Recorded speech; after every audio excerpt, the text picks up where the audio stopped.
হরে কৃষ্ণ। রাধে রাধে। কেমন আছো সবাই? আশা করছি খুব ভালো আছো, আমিও খুব ভালো আছি। তো তোমাদের তো লাস্ট ভিডিওতে বলেইছিলাম যে আমরা লীলা পুরুষোত্তম শ্রীকৃষ্ণের যে বইটি রয়েছে প্রভুপাদজির লেখা, তো ওই বইটি থেকে আমরা পাঠ শুরু করব এইবার। প্রথমেই একটু বলে রাখি, সেটা হচ্ছে এই বইটি তো শ্লোক আকারে নয়। আগের দিন যারা সূচিপত্রের ভিডিওটি দেখেছো তারা তো জানোই বইটি প্রোজ ফরম্যাটে, মানে গল্পের মতো করে লেখা। ভগবানের জীবনের ছোট ছোট লীলা কাহিনীগুলো এখানে দেওয়া রয়েছে এবং এটা শ্রীমদ্ ভাগবতম থেকেই আর কি স্টোরি ফরম্যাটে দেওয়া রয়েছে। তো এই বইটি তোমাদেরই রিকোয়েস্টে শুরু হচ্ছে আজকে থেকে। প্রথম যে চ্যাপ্টারটি রয়েছে আজকে আমরা সেটিই পড়বো। কিন্তু আগে একটু বলে রাখি, সেটা হচ্ছে শ্রীমদ্ ভগবদ গীতার যে ক্লাসগুলো আমি পূজা চক্রবর্তী মোটিভেশনে করিয়েছিলাম, তো ওখানে যেহেতু ওগুলো শ্লোক ফরম্যাটে ছিল, আমি শ্লোকগুলো বুঝিয়ে বলতাম। তার মানে শ্লোকগুলো বই দেখে বলতাম, তারপর আমি নিজের মতো করে বুঝিয়ে বলতাম। কিছু কিছু প্রভুপাদজির এক্সপ্লেনেশন থেকেও আমি তোমাদের বলেছি। এইবার এইখানে এই বইটিতে তো সেটা সম্ভব না, কারণ এখানে কোনো রকম কোনো শ্লোক নেই, এখানে পুরোটা গল্প ফরম্যাটে রয়েছে।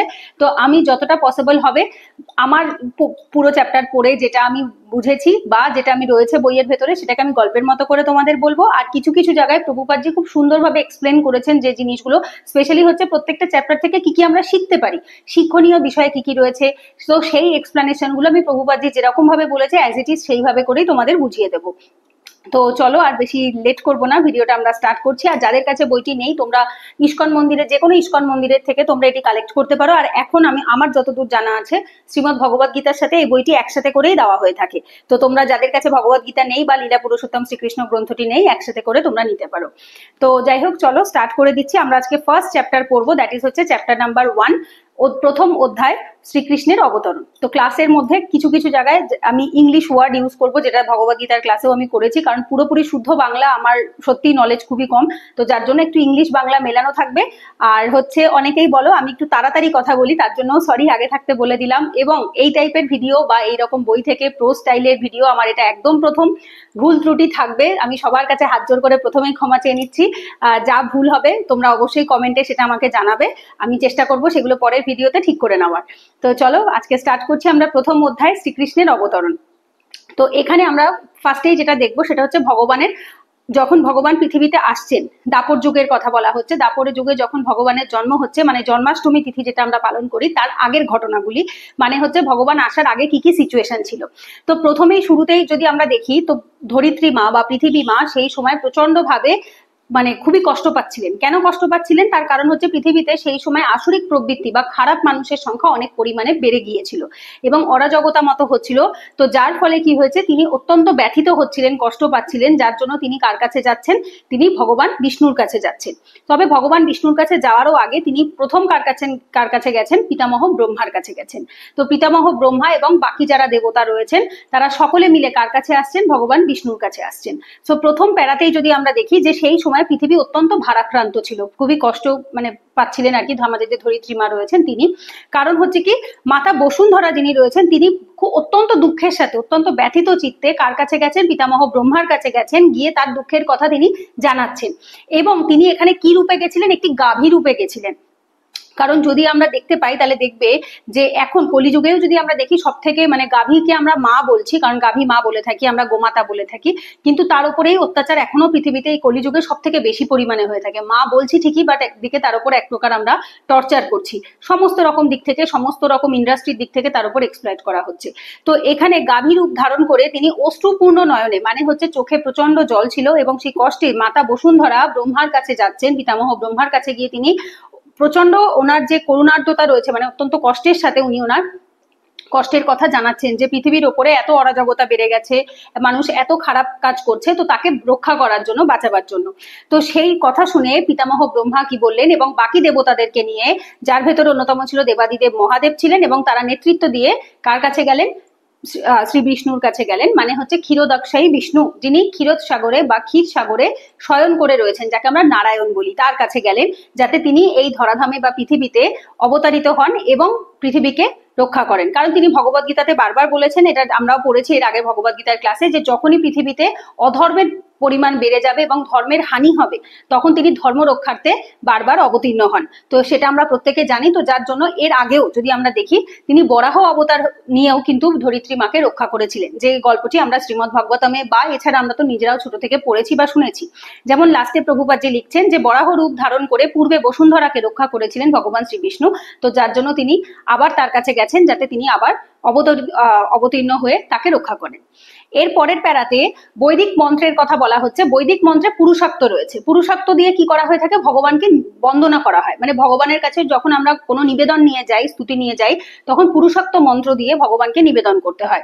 একটি স্তব, স্তব মানে হচ্ছে কাউকে স্তুতি করা, সন্তুষ্ট করার জন্য বা স্তুতি করার জন্য তখন সেই স্তব গাইতে হয়। এগুলো গানের মতো বা মন্ত্রের মতো হয়ে থাকে।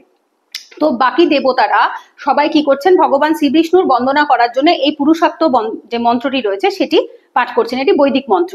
এবং এখানে দেখো খুব ইম্পর্টেন্ট যেটা, সেটা হচ্ছে এই যে স্বর্গের দেবতারা যখনই কখনো বিপদে পড়ে, তারা সবার প্রথম কার কাছে ছুটে যায়? পিতামহ ব্রহ্মার কাছে যান। এবং পিতামহ ব্রহ্মা, দেবাদিদেব মহাদেব, তারা সকলে মিলে কার কাছে যাচ্ছেন? শ্রী বিষ্ণুর কাছে যাচ্ছেন, যাতে তিনি তাদেরকে রক্ষা করেন। এর আগেও এরকম ঘটনা আমরা অনেকবার দেখেছি। যেমন হচ্ছে যখন ওই সমুদ্র মন্থন হচ্ছেন যখন, সেই সময়ও সেম ঘটনাটাই ঘটেছিল। আচ্ছা, তো এইখানে বলছে যে ব্রহ্মা সমস্ত দেবতাদেরকে নিয়ে কার কাছে যাচ্ছে? ভগবান বিষ্ণুর কাছে যাচ্ছে। কোথায়? ক্ষীরোদ সাগরে, ক্ষীর সমুদ্রে ভগবান বিষ্ণুর সাহায্য প্রার্থনা করার জন্য তারা গিয়ে পুরুষোক্ত মন্ত্র স্তব করছে। এইবার এইখানে প্রভুপাদজির এক্সপ্লেনেশন থেকে আমি বলছি, এই বিশ্ব ব্রহ্মাণ্ডে যেরকম আমাদের যেরকম এই পৃথিবী রয়েছে, সেরকমই একটি শ্বেত দ্বীপ রয়েছে। শ্বেত দ্বীপ, যেরকম আমাদের এই পৃথিবীকে বলা হয় জম্বুদ্বীপ বলা হয়, এই পৃথিবীকে মানে ভারতবর্ষকে জম্বুদ্বীপ বলা হয়ে থাকে, সেরকম একটি শ্বেত দ্বীপ রয়েছে। তো এই শ্বেত দ্বীপ নামক একটি গ্রহ রয়েছে, যে গ্রহতে কি রয়েছে? ক্ষীর সমুদ্র রয়েছে। যেমন আমাদের পৃথিবীর চারিপাশে কি সমুদ্র আছে? লবণের সমুদ্র আছে। তো এখানে প্রভুপাদজির এক্সপ্লেনেশন থেকে বা আমরা বৈদিক শাস্ত্র থেকে, আমি অবশ্যই বৈদিক শাস্ত্র পড়িনি, বাট আমি প্রভুপাদজির এক্সপ্লেনেশন বা বইয়ের থেকে আমি যেটুকু জানতে পেরেছি সেটাই শেয়ার করছি। তো যেরকম অনেক আমাদের এখানে যেরকম লবণের সমুদ্র রয়েছে, সেরকম এক একটা জায়গায় এক এক রকম সমুদ্র থাকে। যেমন কোথাও রয়েছে হচ্ছে করণ সমুদ্র রয়েছে, কোথাও হচ্ছে সুরার সমুদ্র রয়েছে, কোথাও জলের সমুদ্র রয়েছে, কোথাও দুধ বা মিল্ক যেটাকে বলা হয় মিল্ক ওশান বলা হয়, কোথাও ক্ষীরের রয়েছে। তো সেরকমই অনেক রকমের রয়েছে। এই যে এখানে বলছে দুধের সমুদ্র, কোথাও তেলের সমুদ্র, কোথাও সুরার সমুদ্র, এক এক জায়গায় এক এক রকম সমুদ্র রয়েছে। সেরকমই এই শ্বেত দ্বীপ নামক যে দ্বীপটি রয়েছে, সেখানে কি রয়েছে? সেখানে একটি ক্ষীর সমুদ্র রয়েছে। এই ক্ষীরের সমুদ্রে, যাকে আমরা ক্ষীরোদক্ষায়ী বলি, ক্ষীরোদক্ষায়ী মানে ক্ষীর সাগরের মধ্যে যিনি শয়ন করে রয়েছে, তিনি কে? নারায়ণ।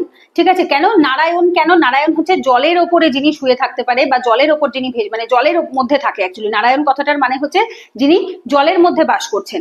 তো এইখানে দেখবে যে বলাই রয়েছে ক্ষীরোদাক্ষায়ী বিষ্ণু, অর্থাৎ ক্ষীর সমুদ্রে স্বয়ং বিষ্ণুর কাছে বন্দনা করছেন। তিনি হচ্ছেন পূর্ণ পুরুষোত্তম নারায়ণ, যার থেকে এই বিশ্ব ব্রহ্মাণ্ডের সমস্ত অবতারেরা প্রকট হন। তো তিনিই হচ্ছে আসল সমস্ত কিছুর কেন্দ্র বা সোর্স, যার থেকে এই সমস্ত অবতারেরা প্রকট হয়েছেন। তো তার কাছে গিয়ে বন্দনা করছেন, যাতে তিনি এই পৃথিবীতে অবতীর্ণ হন, সেই জন্য।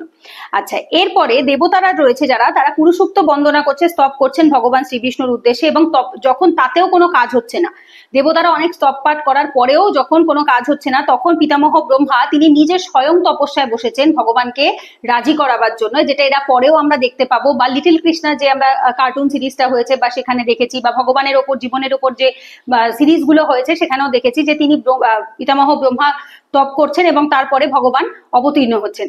এবং পরে তিনি সেটা ভুলে যাচ্ছেন, যখন তিনি গোবৎসদেরকে হরণ করছেন তখন তিনি সেটা ভুলে যাচ্ছেন, এবং তখন আবার এই ঘটনাগুলি রিপিট বা বলা হচ্ছে। এরপরে দেখো এখানে কি বলছে, যে এই সময় তারা ভগবানকে বলছেন যে তিনি যেন যত তাড়াতাড়ি সম্ভব, পিতামহ ব্রহ্মাকে তিনি কথা দিচ্ছেন, আশ্বস্ত করছেন যে তিনি তার পরাশক্তি, অচিরেই তার পরাশক্তি সহ অসুর সংহার করার জন্য তিনি পৃথিবীতে অবতরণ করবেন। পরাশক্তি, ভগবানের যে পরাশক্তি রয়েছে তাকে নিয়ে তিনি পৃথিবীতে অবতরণ করবেন। কারণ ভগবান যখন আসেন তখন তার সাথে শ্রীমতী রাধারানী, তার অন্তরঙ্গ শক্তি, তারপরে হচ্ছে তার যোগমায়া শক্তি, যিনি বহিরঙ্গা শক্তি, যিনি সুভদ্রা দিদিভাই যাকে আমরা বলে থাকি, কারণ আমি অত্যন্ত সম্পর্কে বা ভাবের ভালোবাসা থেকে কথাটা বলি, তো যার জন্য আমি দেব মানে দেবী বা ভগবান এই টার্মগুলো থেকেও আমার কাছে সম্পর্কের নামটা বেশি ভালোবাসে। তারপরে হচ্ছে বলরাম দাদা, যাকে আমরা হচ্ছে ভগবানের আদি অনন্ত শেষ শক্তি বলা হয়ে থাকে, যিনি অ্যাকচুয়ালি পুরো বিশ্ব ব্রহ্মাণ্ডকে ধরে রেখেছেন, আমরা পড়বো এখানে। তো তারা প্রত্যেকেই একই সাথে অবতীর্ণ হবেন, এবং তাদের যে পিতা মাতা রূপে যারা আসছেন তারা প্রত্যেকে এক একজন দেবতা ছিলেন। যেরকম রাধারানীর যিনি বাবা ছিলেন, বিশুভানু যিনি ছিলেন, তিনি হচ্ছেন সূর্যদেবের অবতার। এরপরে এই যে যখন দেবতারাও তার সহায়তা করার জন্য তখন ধরাধামে বা পৃথিবীতে আসবেন। এর পরের পেজে আমরা চলে আসছি। এইবার ভগবান বলছেন যে যত তাড়াতাড়ি সম্ভব বাকি দেবতারা যারা রয়েছে তারা যেন পৃথিবীতে প্রত্যেকে চলে আসেন এবং এসে তারা কোনো না কোনো রূপে তাদের বাবা মা আত্মীয় পরিজনের রূপে তারা জন্মগ্রহণ করছেন বা প্রকট হচ্ছেন, কারণ ভগবান বা দেবতাদের এদের তো জন্ম মৃত্যু থাকে না, এরা প্রকট এবং প্রচ্ছন্ন হন। তো যদুকুলে জন্মগ্রহণ করেন এবং যে কুলে তিনি স্বয়ং আবির্ভূত হবেন তিনি বলছেন, তো যদুকুলে ভগবান স্বয়ং আবির্ভূত হবেন। এইবার এখানে খুব ইম্পর্টেন্ট যেটা, এবং এই সময় যেটা আমরা দেখবো যে এই যে পিতামহ ব্রহ্মা তিনি সর্বপ্রথম ভগবানের জন্য স্তব করেন এবং ভগবানও যে জ্ঞান চক্ষু বা জ্ঞান যেটা এই ব্রহ্ম জ্ঞান যাকে বলা হয়, এই ব্রহ্ম জ্ঞান সর্বপ্রথম কাকে দিয়েছিলেন? পিতামহ ব্রহ্মাকেই দিয়েছিলেন। এই যে ব্রহ্মা তখন দেবতাদের সেই বার্তা জানালেন এবং ব্রহ্মা তার হৃদয়ে সর্বপ্রথম ভগবান বিষ্ণুর নির্দেশ প্রাপ্ত হন, তার হৃদয়ে ভগবান বিষ্ণুর নির্দেশ প্রাপ্ত হন। এবং এখানে একটি প্রভুপাদ যে একটি সংস্কৃত শব্দও দিয়েছেন, তেনে ব্রহ্ম হৃদয়, মানে হচ্ছে অর্থাৎ ব্রহ্মার হৃদয়ে ভগবান সর্বপ্রথম ব্রহ্ম জ্ঞান দান করেছিলেন। তো যিনি হচ্ছে সবার পিতা, মানে আমাদের এখানে যত ইয়ে রয়েছেন সমস্ত কিছু মানে সৃষ্টির প্রথম যিনি বলা হয়ে থাকে, ভগবান যখন এই আমাদের যে প্রকৃতি যখন সৃষ্টি করেছেন তার প্রথম যাকে সৃষ্টি করেছিলেন তিনি হচ্ছেন পিতামহ ব্রহ্মা। তো যার থেকে সমস্ত সৃষ্টি এসছে এবং তার হৃদয়েই তিনি প্রথম হচ্ছে এই ব্রহ্ম জ্ঞান দান করেছিলেন। এবং এইখানে দেখো, এইখানে খুব ইম্পর্টেন্ট এই, এবং ইনি এসে সমস্ত দেবতাদের কাছে সমস্ত যে কথোপকথন হয়েছেন বা ভগবান যা যা ওনার মনে বার্তা দিয়েছেন সেগুলো উনি জানালেন। এবং খুব ইম্পর্টেন্ট, পরমেশ্বর ভগবান শ্রীকৃষ্ণ বসুদেবের সন্তান রূপে আবির্ভূত হবে বলে ঘোষণা করলেন, যে বসুদেবের সন্তান রূপে ভগবান শ্রীকৃষ্ণ আসছেন এবং তিনি আবির্ভূত হবেন, বিকজ তাদের জন্ম নয় আবির্ভাব হয়ে থাকে।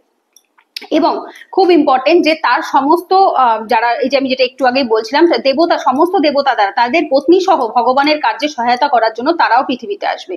তো এইখানে প্রভুপাদজি এক্সপ্লেন করে দিয়েছেন যে দেবতা কারা।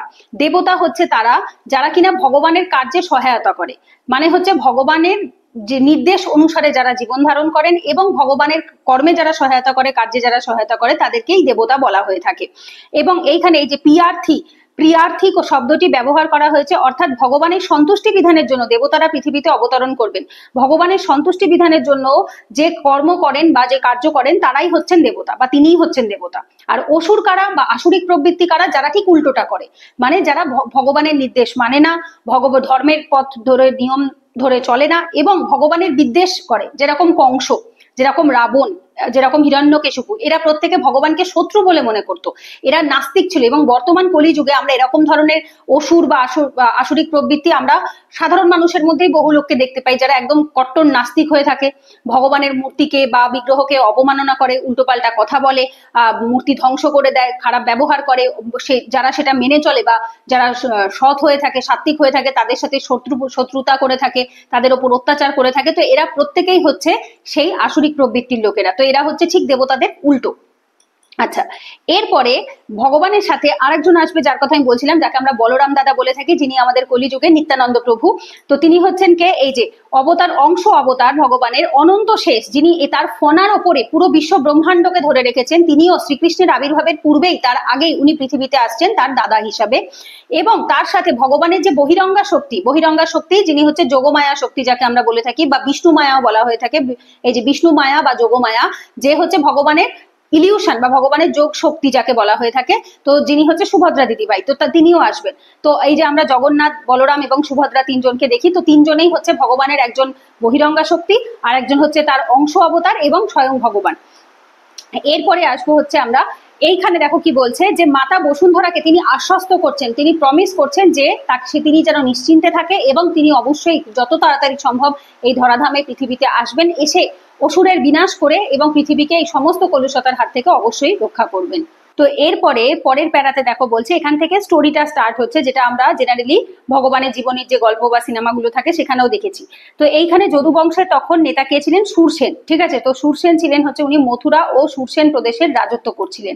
তো এই রাজা যে সুরসেন ছিলেন বা সৌরসেনও বলা হয়ে থাকে, তখন ওই এলাকাটাকে সৌরাসেনী এলাকাও বলা হয়েছে। তোমরা যারা ষোড়শ মহাজনপদ পড়েছো তারা তো ডেফিনেটলি জানবে, ওই এলাকাটার নামও ছিল সৌরাসেনী। তো রাজা শূরসেনের রাজত্বের সময় মথুরাতে দেখো সমস্ত যদুবংশীয় রাজাদের যে রাজধানী ছিল সেটা ছিল ওই মথুরাতে। এবং এই সময় তারা অত্যন্ত ধর্মপরায়ণ ছিল। তারা জানতেন যে এই যে দ্বারকাপুরী যেটাকে বলা হয় বা দ্বারকা নগর, সেই দ্বারকা বা দ্বারকা এটা মথুরার মতোই ততটাই, মানে মথুরা এবং দ্বারকা দুটোই অত্যন্ত পবিত্র এবং ভগবানের অত্যন্ত প্রিয়। তো ভগবান শ্রীকৃষ্ণের নিত্য ধাম বলা হচ্ছে এই মথুরা এবং দ্বারকাকে। তো এই সময় মথুরাতে রাজধানী স্থাপন করছেন কে? রাজা শূরসেন। কিন্তু এবং তার যে দেখো পুত্র বসুদেব, এই শূরসেনের পুত্র ছিলেন হচ্ছে বসুদেব, তার সাথে দেবকের কন্যা দেবকী, মানে হচ্ছে মাতা দেবকীর বাবার নাম ছিল দেবক, এবং বসুদেব মানে হচ্ছে ভগবান শ্রীকৃষ্ণের জন্মগত পিতা, মানে জন্ম দিয়েছিলেন যিনি, তিনি হচ্ছেন বসুদেব। তো তার বাবা ছিলেন হচ্ছে শূরসেন। তো এনাদের দুজনের মেয়ের সাথে, এনার ছেলের সাথে এবং ওনার মেয়ের সাথে বিবাহ হচ্ছে। এবং এই সময় কি হচ্ছে আমরা যেটা দেখতে পাচ্ছি যে কোনো ভগবানের জীবনের যে মুভি বা সিরিজ গুলো থাকে সেটা স্টার্ট হয় এটা দিয়ে, যে যেখানে বসুদেব এবং দেবকী বিয়ে করে আসছেন এবং সেই রথ চালাচ্ছেন কে? কংস রথ চালাচ্ছেন। কারণ এটা নিয়ম আছে বৈদিক শাস্ত্রে যে যখন বোনের বিয়ে হয় তখন বোনকে শ্বশুর বাড়িতে পৌঁছে দেয় হচ্ছে তার দাদা বা ভাই।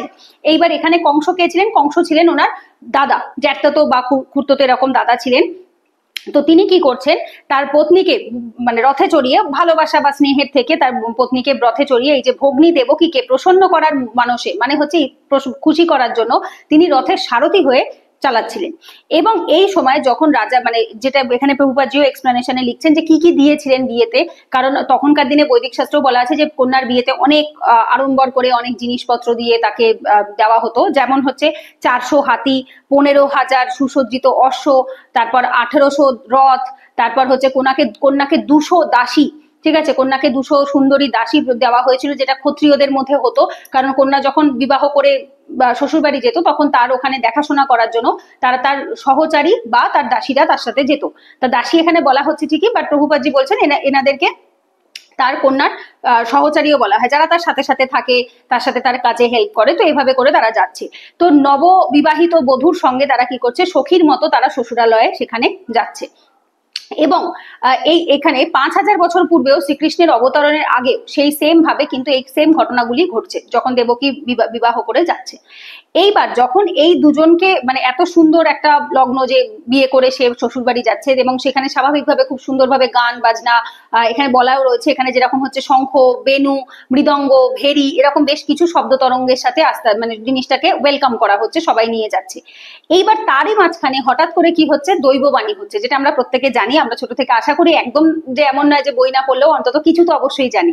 তো সেখানে দৈববাণী হচ্ছে যে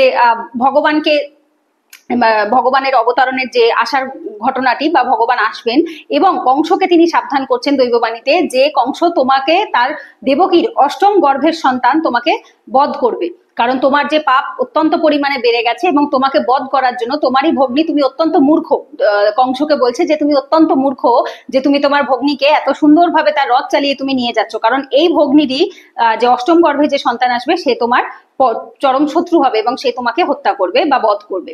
তো এই কথাটি, এই যে মৃত্যুর কারণ হবে, তুমি জানো না যে এই ভগ্নীর অষ্টম গর্ভের সন্তান তোমার মৃত্যুর কারণ হবে। তো এইবার দেখো, ভোজ বংশের যে রাজা উগ্রসেনের পুত্র ছিল হচ্ছে কংস, তিনি অত্যন্ত আসরিক প্রবৃত্তির ছিলেন। এমনকি তিনি নিজের বাবাকে হত্যা করতেও দুবার ভাববেন না, বা বাবার থেকে সম্পত্তি কেড়ে নিতেও দুবার ভাবতেন না। তো উনি অত্যন্ত আসরিক প্রবৃত্তির ছিলেন এবং তিনি সমস্ত কিছু নিজের আন্ডারে, নিজের ক্যাপচার করে রাখার জন্যই আর কি তিনি বসেই ছিলেন, বা অলরেডি তিনি এরকমই ছিলেন। এইবার এইখানে তিনি যেই শুনলেন, মানে এই দৈববাণী যেই মুহূর্তে কংস শুনলো, তো ও সাথে সাথে কি করলো, যে দেবকী মানে মাতা দেবকীর চুল ধরে বা কেশ ধরে তিনি টানতে টানতে নিয়ে যাচ্ছেন এবং তাকে হত্যা করবেন বলে। এইখানে যে অসি কোষ মুক্ত করে, তার হাতে অসি কোষ মুক্ত করে তাকে হত্যা করতে উদ্যত হলো। অসি মানে হচ্ছে তলোয়ার, তো তলোয়ারি দিয়ে তাকে হত্যা করার জন্য তার চুল ধরে টেনে নিয়ে যাচ্ছে। এবং সেই সময় তার এই দুর্ব্যবহার দেখে বসুদেব অত্যন্ত ব্যথিত হলেন এবং অসন্তুষ্ট হলেন। কিন্তু তিনি অত্যন্ত ধর্মপরায়ণ ব্যক্তি ছিলেন এবং তার সাথে সাথে তিনি জানতেন যে কিভাবে উপস্থিত বুদ্ধি দিয়ে সিচুয়েশনকে হ্যান্ডেল করতে হয়। তো তিনি তখন কংসকে অপছন্দ করা সত্ত্বেও কংসকে স্টপ করতে বা কংসকে সন্তুষ্ট করার জন্য, যাতে তিনি দেবকীকে হত্যা না করেন, সেই জন্য তিনি বেশ কিছু কথা বলেন। এইখান থেকে সেই এক্সপ্লেনেশনটা শুরু হচ্ছে। হে প্রিয় কংস থেকে স্টার্ট হচ্ছে, যাদের কাছে বই আছে দেখতে পারো, আর যাদের কাছে নেই তারা এমনি জাস্ট শুনে নাও। এবং পরের পেজে মানে হচ্ছে 3 নাম্বার পেজের মাঝখান থেকে স্টার্ট হচ্ছে এবং 5 নাম্বার পেজের প্রথম প্যারাতে এসে সেটি শেষ হচ্ছে প্রথম প্যারাতে, যেখানে এই যে মোহাচ্ছন্ন হয়েও না বলে একটি কোট আনকোট শেষ হচ্ছে 5 নাম্বার পেজের প্রথম প্যারায়, সেখানে শেষ হচ্ছে। সো অলমোস্ট মাঝখানের যে অংশটি রয়েছে সেটি হচ্ছে যেভাবে বসুদেব কংসকে এখানে বোঝাচ্ছেন যাতে তিনি দেবকীকে না মারেন, ঠিক আছে, এবং আলটিমেটলি তিনি কনভিন্সও হচ্ছেন। তো কিভাবে উনি করছেন এবং এখানে কি কি লেসেন্স রয়েছে, কি কি এক্সপ্লানেশন রয়েছে, যেটা বেশি ইম্পর্টেন্ট, কারণ প্রভুপাদজি এখানে খুব সুন্দরভাবে জিনিসটি এক্সপ্লেন করেছে যে কিভাবে আমরা দেহ, মন এবং আত্মাকে গুলিয়ে ফেলি এবং দেহ এবং মনের কথা শুনে আমরা আত্মার প্রতি কি কি অন্যায় করি। তো এখানে বসুদেব কাকে, কংসকে বোঝাচ্ছেন। আচ্ছা, কিভাবে এখানে বলছে যে হে প্রিয় কংস, তুমি হচ্ছ ভোজ বংশের সবচাইতে যশস্বী রাজা, লোকে তোমাকে সর্বশ্রেষ্ঠ যোদ্ধা এবং মহা তেজস্বী রাজা বলে জানে। তুমি কিভাবে এত ক্রুদ্ধ হয়ে তোমার সদ্য বিবাহিতা ভগ্নীকে সংহার করতে উদ্ধত হয়েছো? তুমি কেন এভাবে মৃত্যু ভয়ে ভীত হচ্ছ? খুব ইম্পর্টেন্ট। তো তিনি বলছেন যে তুমি এত নাম করা, এবার হতে পারে তিনি হয়তো, এবার নাম করা কখন হয়, দুটো ভাবে হয়। এক হচ্ছে যদি কেউ ভালো কর্ম করে তাহলে সে ফেমাস হয়, যদি কেউ খারাপ কর্মের মাধ্যমে নাম অর্জন করে তাহলে সে নটোরিয়াস হয়, তাকে নটোরিয়াস বলা হয়। তো কংস তিনি জানতেন, মানে বসুদেব জানতেন যে কংস ভালো মানুষ নন, কংস আসরিক প্রবৃত্তি, কিন্তু ওই মুহূর্তে দাঁড়িয়ে কখনো কখনো আমাদেরকে খারাপ লোককেও ভালো কথা বলতে হয়, এটাকেই উপস্থিত বুদ্ধি বলে। তার মানে এই নয় যে আমি মাথা নত করে ফেলছি, কিন্তু ওই মুহূর্তে আমি নিজেকে বাঁচাবার জন্য আমাদের কখনো কখনো, এবং প্রভুপাদ যেখানে এক্সপ্লেনেশনে লিখছেন যে আমাদেরও কলিযুগেও আমরা এরকম দেখতে পাই, অনেক সময় আমাদের থেকে খারাপ মানুষ যাদের জ্ঞান নেই, যারা আমাদের উপর অত্যাচার করছে, তারপরেও আমাদের কখনো কখনো তাদের সামনে নতি স্বীকার করতে হয়, মাথা নত করতে হয়। কেন? ওই মুহূর্তে নিজেদেরকে রক্ষা করার জন্য, ওই মুহূর্তে ওখান থেকে বেরোবার জন্য, যাতে ভবিষ্যতে বড় কোনো কিছু আমরা করতে পারি সেই জন্য। কারণ অনেক সময় যদি আমরা হঠকারী ডিসিশন নিয়ে ফেলি তাহলে হয়তো সেই মুহূর্তে আমাদের আরো বড় বিপদে আসতে পারে। তো তিনি এইভাবে বোঝাচ্ছেন এবং তিনি বলছেন যে তুমি মৃত্যু থেকে কেন এত ভয় পাচ্ছ? কারণ মৃত্যু তো অবশ্যম্ভাবী, কারণ যখন যে মুহূর্তে আমরা জন্মগ্রহণ করি সেই মুহূর্তেই আমাদের মৃত্যু ডিসাইডেড হয়, কারণ জন্ম যে নিয়েছে তার মৃত্যু হবে। এমনকি স্বয়ং ভগবানও যখন ধরাধামে আসছেন, অবতীর্ণ হচ্ছেন, তিনিও 125 বছর লীলা করে তারপর আবার তিনি ভগবত ধামে ফেরত চলে যাচ্ছেন। তো এইখানে এই মানুষ শরীর নিয়ে যারা জন্মগ্রহণ করবে পঞ্চভূতের সংমিশ্রণে, তারা প্রত্যেকেই জীবন পেয়েছে এবং তারা আবার মারাও যাবে। ভগবত গীতার রেফারেন্স নিয়ে যদি আমরা বলি, ভগবত গীতার রেফারেন্স নিয়ে প্রভুপাদ জি এখানে এক্সপ্লেন করেছেন যে চ্যাপ্টার 2 ভগবত গীতার, যেখানে আমরা কি দেখছি, সাংখ্য যোগে ভগবান বোঝাচ্ছেন যে এই দেহ আমাদের কি হচ্ছে, অ্যাকচুয়ালি এই দেহটা টেম্পোরারি। এই দেহ শুধুমাত্র জামা কাপড়, জীর্ণ বস্ত্র যেরকম আমরা ত্যাগ করি, পুরনো হয়ে গেছে জামা কাপড়, আমাদের পছন্দ হচ্ছে না, আমরা ত্যাগ করে দিলাম, এবং আবার একটি নতুন জামা কাপড় যখন কিনি বা পরি সেই রকম ভাবেই আমরা অন্য নতুন দেহ আমরা ধারণ করি। তো তিনি বোঝাচ্ছেন, কে? বসুদেব বোঝাচ্ছেন কাকে? কংসকে। কিন্তু কথাতেই বলে চোরে না শোনে ধর্মের কাহিনী, কিন্তু হ্যাঁ কখনো কখনো শোনে, যদি তার প্রভাব বা তার বলার যে ধরন সেটাও যদি খুব কনভিন্সিং হয় তাহলে অবশ্যই শোনে। যেখানে এখানেও দেখতে পাবো কংস কিন্তু কনভিন্স হচ্ছে। তো সেটাই আমরা পরে আসছি, আগে আমরা একটুখানি বুঝে নিই এখানে যে ফিলোসফিক্যাল কনসেপ্টটা আছে সেটা একটু লেসেন্সটা বুঝে নেব। তো তিনি বলছেন যে তুমি এত মৃত্যুতে কেন ভয় পাচ্ছ? কারণ তুমি যখন জন্মেছো তখনই তোমার মৃত্যু ডিসাইডেড হয়ে গেছে। যেমন এক্সাম্পল দিয়ে প্রভুপাদজি বলছেন যে যখন কেউ 25 বছর বয়স হয়ে যাচ্ছে, যখন কারোর ধরো তোমার বয়স 25 বছর বা কারোর বয়স 30 বছর, তো তার জীবনের অলরেডি 25 বছরের মৃত্যু হয়ে গেছে। আমরা জেনারেলি কলিযুগে দাঁড়িয়ে 60-70 বছর বাঁচি, ম্যাক্সিমাম 80 বছর বাঁচি। তো তার ভেতর আমার এই মুহূর্তে বয়স 28 বছর, তো তার মানে আমার জীবনের 28 বছরের মৃত্যু অলরেডি ঘটে গেছে, আর বাকি কিছু বছর আমার হাতে রয়েছে। তো সেরকমই কংসকে বোঝাচ্ছে, সেটা আজ হোক বা কাল হোক বা পরশু হোক, মৃত্যু তো কনফার্ম। তো তুমি মৃত্যুতে এত কেন ভয় পাচ্ছ? এবং মৃত্যুতে ভয় পেয়ে তুমি তোমার যশ, নাম, খ্যাতি, যেটা তুমি এত বছর ধরে অর্জন করেছো, মানুষ যে তোমাকে এত চেনে বা নাম করা জানে, তো এই জিনিসটা তুমি কেন খোয়াতে চাইছো? যখন সবাই জানবে যে তুমি তোমার ভগ্নী হত্যা অত্যন্ত মহাপাপ, যখন সবাই জানবে এই ভগ্নী হত্যার মতো মহাপাপ তুমি করেছো, সদ্য বিবাহিতা, একদম সবে বিয়ে হয়েছে, সে শ্বশুর বাড়ি যাচ্ছে, সেই রকম ভগ্নীকে তুমি হত্যা করেছো, তো তোমার যে যশ, কীর্তি, যে খ্যাতিটা হয়েছে সেটা তো আবার ধুলোয় মিশে যাবে। কেউ তোমাকে আর সম্মান করবে না, কেউ তোমাকে মানবে না, পূজনীয় বলে মনে করবে না। তাহলে তোমার লাভটা কি? এই মৃত্যুতে ভয় পেয়ে তুমি এই জিনিসটা কেন করছো? কারণ এই মৃত্যু তো পার্মানেন্ট, এবং আমাদের যে দেহটা এটা তো টেম্পোরারি। আমরা যেমন কর্ম করি, আমাদের আগের জন্মের প্রারব্ধ যেরকম থাকে, কর্ম যেমন থাকে, সেই অনুসারে আমরা দেহপ্রাপ্ত হই। তো প্রভুপাদজি এখানে এক্সপ্লেন করছেন এই যে খুব ইম্পর্টেন্ট একটা এক্সাম্পল আছে, যেমন হচ্ছে পায়ে চলার সময় মানুষ যেমন তার একটি পা সুদৃঢ়ভাবে মাটির ওপর প্রতিষ্ঠিত হলে অন্য পাটি উঠিয়ে পদক্ষেপ করে, তেমনি ক্রমশ দেহের পরিবর্তন হয় এবং আত্মা দেহান্তরিত হয়। দেখো কিভাবে সাবধানতার সঙ্গে শুঁয়োপোকা এক শাখা থেকে অন্য শাখায় যায়, ঠিক তেমনি জীবাত্মা উচ্চ অধিকারীদের নির্ণয় অনুসারে, উচ্চ অধিকারীদের নির্ণয় খুব ইম্পর্টেন্ট। উচ্চ অধিকারী কারা? ঠিক যেমন ভগবান ভগবান এবং তার যারা দেবতা রয়েছেন তাদেরকে একটু বোঝার জন্য আমরা সব থেকে ইজিয়েস্ট এক্সাম্পল, যেটা ভগবদ গীতার ক্লাসেও আমি অনেকবার বলেছি, সেটা হচ্ছে যদি আমরা প্রাইম মিনিস্টার এবং তার আন্ডারে থাকা ক্যাবিনেট মিনিস্টার, তার নিচে থাকা এমএলএ এমপি, এদেরকে দিয়ে বুঝি সবচেয়ে বেস্ট হয়। যেরকম প্রাইম মিনিস্টার হচ্ছে সব থেকে হেড, তিনি হচ্ছে আলটিমেট, তার একটা সই ছাড়া তিনি যদি অনুমোদন না করে, স্যাংশন না করে, তাহলে কিচ্ছু হবে না।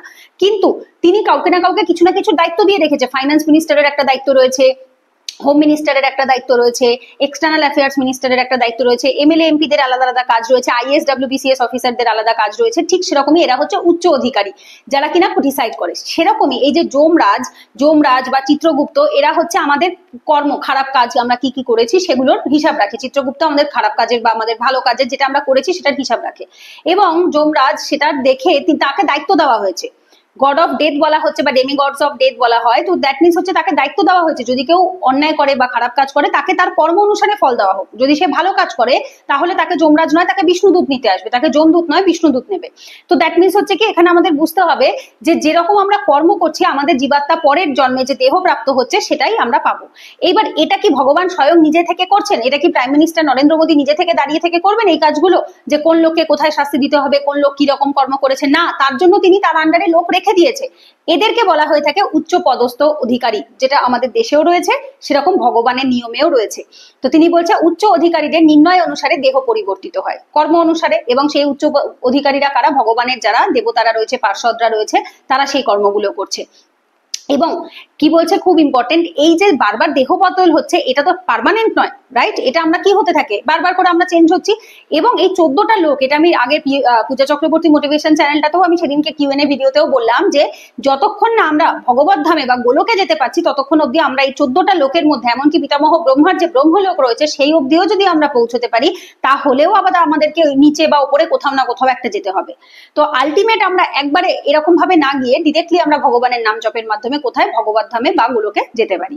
তো এখানে ভগবান কি বলছেন, প্রভুপাদজি বলছেন যেখানে জীবাত্মা যতক্ষণ এই জড়জাগতিক শরীরে আবদ্ধ থাকে তাকে একের পর এক জড়জাগতিক শরীর গ্রহণ করতে হয়। প্রকৃতির সিদ্ধান্ত অনুসারে প্রত্যেক জীবাত্মা এই জন্মের কর্ম অনুসারে তার পরবর্তী জন্ম গ্রহণ করে। তো এই জন্মে আমরা যেমন কর্ম করব পরের জন্মে আমরা সেরকমই দেহ পাবো।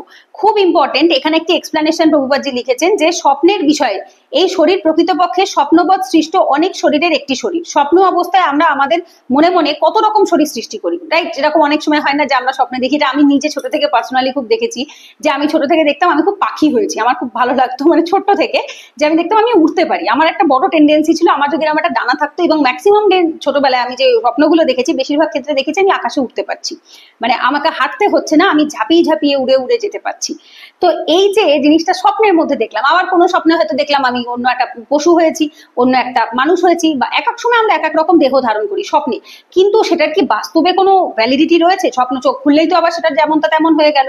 তো সেই রকম এই যে দেহ পরিবর্তন হচ্ছে, তো স্বপ্নেও আমাদের ডিফারেন্ট ডিফারেন্ট যে আমরা নিজেদেরকে পরিবর্তিত করছি, সেটাও দেখো এই যে আমাদের শরীর আকাশে উঠছে এবং তখন আমরা আমাদের এই বর্তমান শরীরটির কথা সম্পূর্ণভাবে ভুলে যাই। That is very true. এবং এটা ম্যাক্সিমাম, আমি জানি না প্রভুপাদজিও কোইন্সিডেন্টলি সেম এক্সাম্পলটা দিয়েছেন, যেটা আমার মনে হয় বেশিরভাগ মানুষই হয়তো ছোট বয়সে এই জিনিসগুলো দেখে যে আমি উঠতে পারি, কারণ আমাদের এই বড় মানে বেশিরভাগ মানুষের আমি দেখেছি এটা ওড়ার একটা খুব টেন্ডেন্সি বড় বেশি। এবং সেইভাবে আমরা পরবর্তী যেরকম আমরা ভুলে যাই, যেই আমাদের ঘুমটা ভাঙে তখন আমরা ভুলে যাই যে আমি কি ছিলাম, বা আমি অ্যাকচুয়ালি যেটা ছিলাম সেটা তো আমি স্বপ্নে দেখিনি। তার মানে হচ্ছে আমাদেরও শরীর সম্পর্কে, আগের শরীরে আমরা কি ছিলাম তা আমরা জানি না, যেটা আমি বারবার আগের দিনে কিউএনএ ভিডিওতেও বলছিলাম যে এই যে ভগবান লোকে যখন বলে যে আমরা ভগবানের প্ল্যানে কি করে বিশ্বাস রাখবো, বা যখন আমাদের জীবনে আমরা কিছু পাচ্ছি না তখন আমাদের কষ্ট হচ্ছে, কেন হচ্ছে? বিকজ আমরা ভগবানের প্ল্যানে বিশ্বাস করতে পারছি না, এবং আমরা ভাবছি যে আমি তো কোনো অন্যায় করিনি, তাহলে আমার সাথে এটা কেন হলো? কিন্তু আমরা তো এই জন্মের টুকু জানি, আমরা কি আগের জন্মেরটা জানি? আগের জন্মে আমরা কি ছিলাম, কি করেছি না করেছি, বা ভবিষ্যতে কি হবো বা কি করবো তাও জানি না। সো দ্যাট মিনস এখানে প্রভুপাদজি বলছেন যে আমরা আগের জন্মের কথা ভুলে যাই। যেমন জেগে উঠলে পরে ওই শরীরটা আমার থাকে না, বা ঘুমাচ্ছি যখন আমি পাখির মতো উঠছি তখন আমার যেরকম আর মনে নেই যে এখানে আমি এই শরীরে রয়েছি, ঠিক সেরকমই আমরা জানি না আমরা আগের জন্মে কি ছিলাম। আমাদের স্বপ্নের মতো, স্বপ্ন যেরকম মানে ঘুম থেকে উঠলে যেরকম আমরা ভুলে যাই, ঠিক সেইভাবে আমাদেরও আমরা জানি না আগে কি ছিলাম, এখন কি আছি, ভবিষ্যতে কি হব। তো তার মানে এই যে শরীরটা এটা টেম্পোরারি এবং যে শরীর এবং মনের কথা শুনে চলে সে আলটিমেটলি বোকামো করে।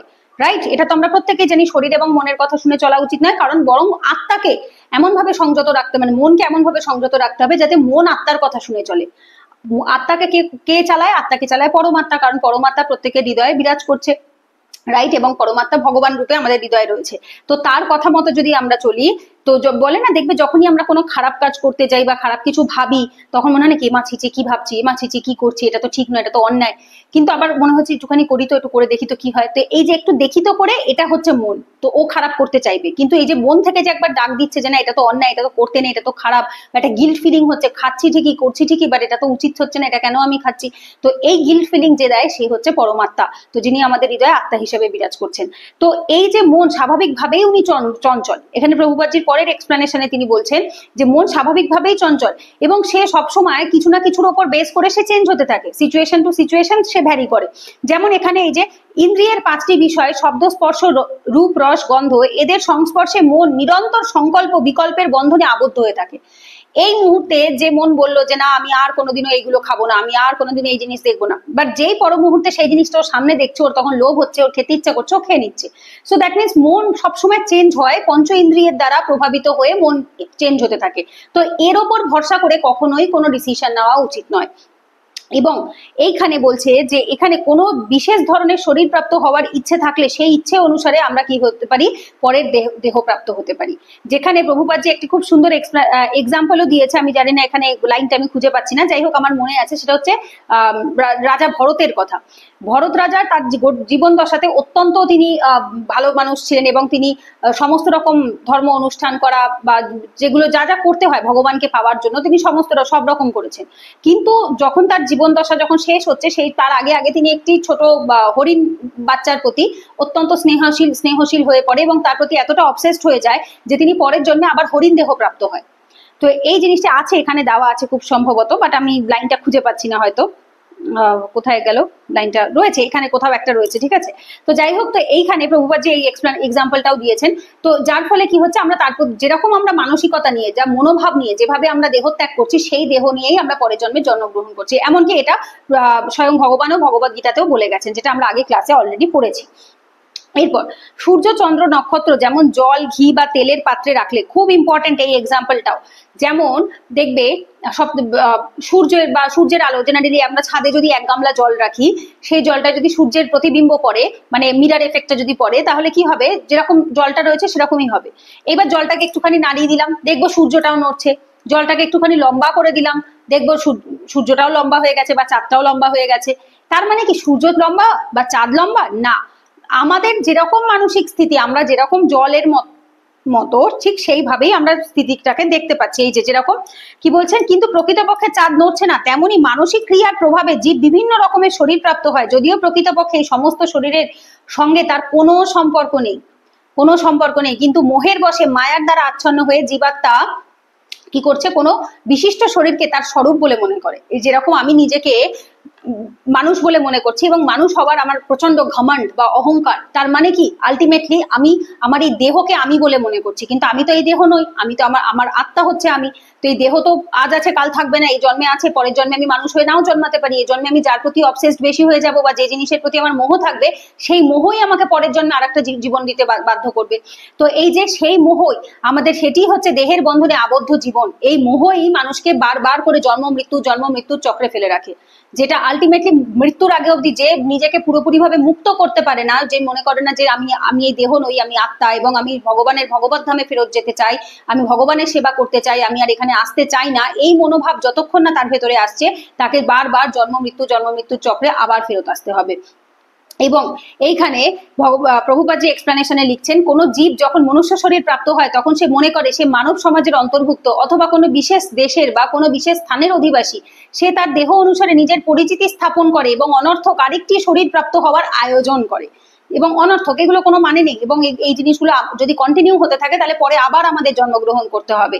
তো এইখানেই কি বলছে, যে জীব যে শরীরই প্রাপ্ত হোক না কেন, সে সন্তুষ্ট থাকে মহা আনন্দে, সেই শরীরকেই তার স্বরূপ বলে মনে করে। তাই আমার প্রার্থনা হচ্ছে যে তুমি তোমার মন ও দেহের নির্দেশের দ্বারা মোহাচ্ছন্ন হয়েও না। এটা কে বলছে? বসুদেব বলছে। কাকে বলছে? কংসকে বলছে। এই যে এত বড় যে এক্সপ্লেনেশনটা রয়েছে দেহ এবং মন এবং আত্মার যে কি পার্থক্য, কিভাবে এরা কর্ম করে থাকে, এই টোটাল জিনিসটা বসুদেব কাকে বলছে? কংসকে বলছে। বলছে, যাতে তিনি কনভিন্স হয় যে তুমি যে এই মৃত্যুকে ভয় পাচ্ছ, মৃত্যু মানে কি? মৃত্যু মানে দেহের মৃত্যু। তোমার আত্মা কি মরে যাবে? না, আত্মা তো অবিনশ্বর, শাশ্বত, সে কি করে মরবে? তো যাতে সে মৃত্যু ভয় নিজেকে মানে মৃত্যু ভয়টাকে ওভারকাম করতে পারে, নিজেকে সেখান থেকে ওঠাতে পারে, সেই জন্য বসুদেব তাকে কংসকে বোঝাচ্ছে। এইবার এইখান থেকে পরের স্টেজ স্টার্ট হচ্ছে, মানে এটা আবার স্টোরি ফরম্যাটে যেটা আর কি। এইবার তারপর বসুদেব কংসের কাছে এই প্রার্থনাটি রাখছে যেন তিনি তার নববিবাহিতা পত্নীকে বা তার বোনকে ভগ্নীকে হিংসাপরায়ণ না হয় তার প্রতি, এবং তার উপর কোনো রকম অত্যাচার না করে। কারণ হচ্ছে কি, এই হিংসাই একমাত্র এই ইহলোকে এবং পরলোকে বারবার জন্ম মৃত্যুর কারণ হয়ে থাকে।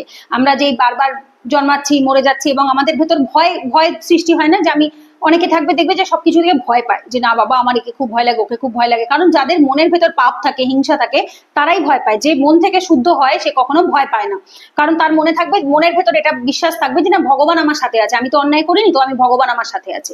তো তাই জন্য বলছে হিংসাই হচ্ছে ইহলোক ও পরলোকে ভয়ের কারণ।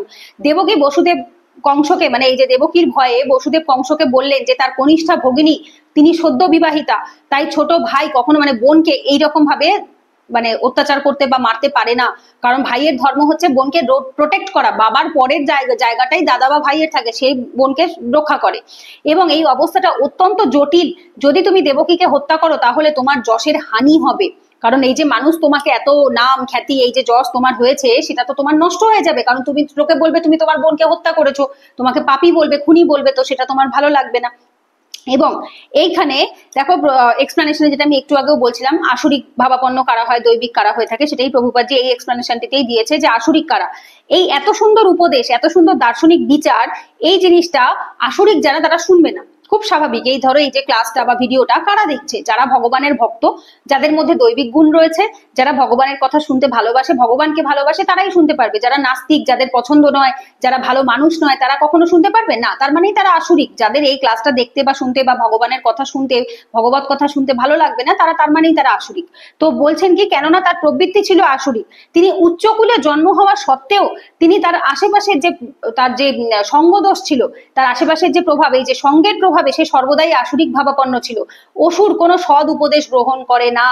এবং এখানে প্রভুপাদজি বলছে যে তার অবস্থা একটি পাকা চোরের মতো। কারণ কথাতেই বলে চোরে না শুনে ধম্মের কাহিনী। চোরকে তুমি যতই ভালো উপদেশ দাও না কেন, চোর কখনোই সেটা শুনবে না। তেমনি যারা আসুরিক বা নাস্তিক হয়ে থাকবে, তারাও কখনো শাস্ত্রের কথা বা শাস্ত্রের নিয়ম মেনে জীবন ধারণ করা বা জীবন চালানো, সেটা তারা কখনোই পছন্দ করেন না। তো এইখানে কিন্তু অসুর কারা, দেবতা কারা বা দৈবিক কারা, সেখানে যেটা আমাদের অলরেডি দৈবাসুর সম্পদ যোগ, যেটা আমরা শ্রীমদ ভগবত গীতাতে ক্লাস অলরেডি করেছি, সেখানেও তো দেখেছি। যারা দেখেনি তারা একবার পূজা চক্রবর্তী মোটিভেশন চ্যানেল থেকে প্লে লিস্ট থেকে দেখে নিতে পারো। আর এখানেও প্রভুপাদজি এক্সপ্লেন করেছেন। আচ্ছা, এর পরের প্যারাতে আসছি। এইবার কংসকে শান্ত করতে অক্ষম হয়ে বসুদেব চিন্তা করতে লাগলেন কিভাবে দেবকীকে রক্ষা করা যায়। এইবার এইখানে প্রভুপাদজি বোঝাচ্ছেন যে কিভাবে আমাদেরকে বুদ্ধিমানের মতো কাজ করতে হবে। ধরো যখন এরকম আমরা হয় না, বর্তমান কলিযুগেও আমরা দেখতে পাই, আমাদেরকে কোনো একটা জায়গায় গেছি এবং সেখানে আমাদের কোনো একটা বিপদ হয়েছে, কোনো একটা মানুষ মানে আসুরিক প্রবৃত্তির মানুষেরা আমাদেরকে হয়তো ট্র্যাপ করেছে, ধরেছে বা কোনো কিছু করছে, এবং করে বলছে যে তোমাকে এটা করতে হবে, তোমাকে সেটা করতে হবে, বা এই জিনিসটা করতে হবে, তবেই আমি তোমাকে ছাড়বো, না হলে ছাড়বো না। অনেক সময় হয় কি, দেখা যায় যে আমরা নিজেদের ইমোশনাল জায়গা থেকে এত বেশি অবসেসড থাকি যে আমরা তখন মাথা নত করতে চাই না, বুদ্ধিমানের মতো কাজ করি না, এবং আমরা হয়তো সেখানে প্রতিবাদ করে ফেলি, এবং প্রতিবাদ করে আমরা নিজেদের প্রাণের হানি ঘটাই। এরকম ঘটনা আমরা খবরে সবসময় দেখতে পাই। প্রতিবাদ করতে গিয়ে আমরা প্রাণ হারাই। কিন্তু কখনো কখনো দেখা যায় যারা বুদ্ধিমান ব্যক্তি থাকে, তারা ওই জায়গায় খুব শান্ত হয়ে মাথা নত করে সেই অসুরের সামনেই, দৈবিক হওয়া সত্ত্বেও অসুরের সামনে, নাস্তিকের সামনে মাথা নত করে সে নিজের প্রাণটাকে রক্ষা করে নিয়ে বেরিয়ে আসে। এ কেন?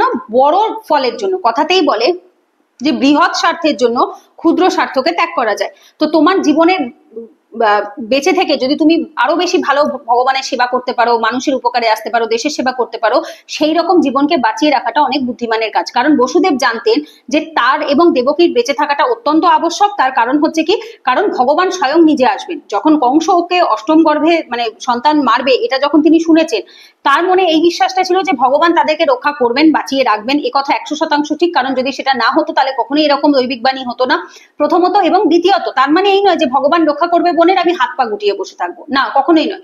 ভগবানের আশায় সমস্ত কিছুই ছাড়বো, যে হ্যাঁ আমার সাথে ভগবান আছে, তিনি আমাকে রক্ষা করবে। কারণ কথাতেই বলে রাখে হরি মারে কে, মারে হরি রাখে কে।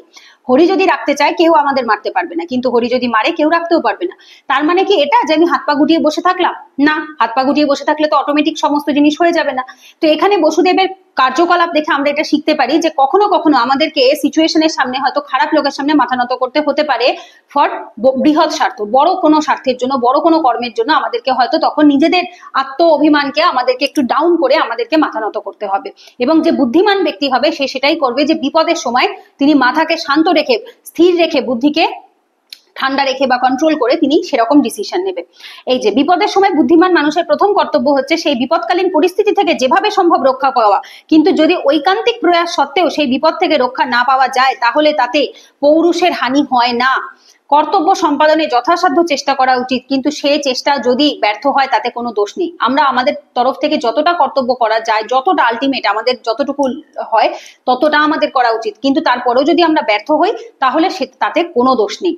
এবং বসুদেব তার পত্নীকে রক্ষা করার জন্য, দেবকীকে রক্ষা করার জন্য কিন্তু কনস্ট্যান্টলি তিনি চেষ্টা করে যাচ্ছেন এবং কনভিন্স করছেন কংসকে। এবং এইবারে উনি কংসকে কি বলছেন যে কংস, তুমি যে দেবকীকে হত্যা করবে বলছো, দেবকীকে হত্যা করে তোমার কি হবে? দেবকীর থেকে তো তোমার কোনো বিপদ নেই। দৈববাণীতে এমনটা বলেনি যে দেবকী তোমাকে হত্যা করবে, না, তো দেবকীর অষ্টম গর্ভের সন্তান তোমাকে হত্যা করবে। তো অষ্টম গর্ভের সন্তান অবধি তুমি অপেক্ষা করো, এবং আমি তোমাকে কথা দিচ্ছি যে আমাদের যখনই সন্তান হবে, পুত্র সন্তান হবে, আমি তোমার হাতে এসে তুলে দেব, এবং তুমি তারপর ডিসিশন নিও, তুমি যা সিদ্ধান্ত নেবে আমি সেটাই মেনে নেব। এই যে এখন তো আমাকে দেবকীর প্রাণ রক্ষা করতে হবে। এখানে বসুদেব ভাবছেন যে আমাকে যেভাবেই হোক প্রাণ রক্ষা করতে হবে, এবং তিনিও এটাও জানেন যে যদি এই যে ভবিষ্যতে যদি আমার সন্তান যা মানে কংসের মৃত্যুর কারণ হয় তাহলে আমাকে এবং দেবকীকে অবশ্যই ভগবান আমাদের রক্ষা করবে, কেননা ভগবানের বিধান অবশ্যম্ভাবী। কিন্তু এখন যেভাবেই হোক আমাকে দেবকীর প্রাণ রক্ষা করতে হবে, কারণ তিনি অবশ্যই ভগবানের ওপর ভরসা রেখেছেন ঠিকই, কিন্তু তার মানে এই নয় যে তিনি নিজের হাতের ওপর হাত তুলে বসে আছেন। কারণ ভগবানের কৃপা পাওয়ার জন্য আমাদের কর্মও ঠিক হওয়া চাই, আমাদের প্রচেষ্টা, আমাদের কর্তব্যও সঠিক হওয়া চাই। যখন আমরা কর্ম করি, প্রচেষ্টা করি, ভগবান দেখেন, সন্তুষ্ট হন, এবং তখনই তিনি আমাদের উপর কৃপা করেন। এবং এর পরের প্যারাতে কি বলছে যে জীব যে কিভাবে কোন বিশেষ শরীরের সংস্পর্শে আসে সেই সম্বন্ধে কোনো নিশ্চয়তা নেই। যেমন খুব ইম্পর্টেন্ট এখানে বোঝাচ্ছে যে দাবানল দিয়ে গাছে, অনেক সময় দেখবে এটা খুব ইম্পর্টেন্ট, আমি নিজেও দেখেছি, একটি ইউটিউবে একটি ইনস্টাগ্রাম একটা শর্টস এসেছিল একদিন সাজেশনে, যে একটি রাস্তার ওপর থেকে কিছুটা ভেঙে পড়ে যায়। তো ওর নিচে যে দাঁড়িয়েছিল সে না বাইরে একটুখানির জন্য এক পা একটু এগিয়ে গেছিল, আর যে একটু দূরে দাঁড়িয়েছিল সে সামহাও এক পা পিছিয়ে এসেছিল, এবং ওই যে গাছটা পড়েছিল বা কিছু একটা ভেঙে পড়েছিল সেটা ওই যে দূরে দাঁড়িয়েছিল তার মাথাতে পড়লো, এবং যে একটু এক পা এগিয়ে গেল বা পিছিয়ে গেল তার গায়ে লাগলো না। তো এটা কি? এটাকে বলে ভাগ্য, এটাই হচ্ছে ভবিতব্য। তো ওর বিপদ লেখা ছিল সেই জন্য এক পা এগিয়ে এসছে, ওর বিপদ ছিল না সেই জন্য এক পাও পিছিয়ে গেছে।